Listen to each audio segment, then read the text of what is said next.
أعوذ بالله من الشيطان الرجيم. بسم الله الرحمن الرحيم. إن الذين يشترون بعهد الله وأيمانهم ثمنا قليلا أولئك لا خلاق لهم في الآخرة ولا يكلمهم الله ولا ينظر إليهم يوم القيامة ولا يزكيهم ولهم عذاب أليم.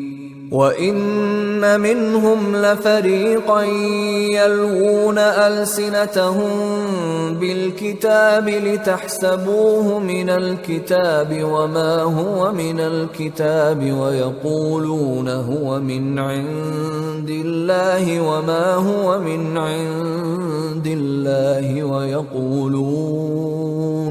ويقولون على الله الكذب وهم يعلمون. ما كان لبشر أن يؤتيه الله الكتاب والحكم والنبوة ثم يقول للناس كونوا عبادا لي من دون الله ولكن كونوا ربانيين بما كنتم تعلمون الكتاب وبما كنتم تدرسون. ولا يأمركم أن تتخذوا الملائكة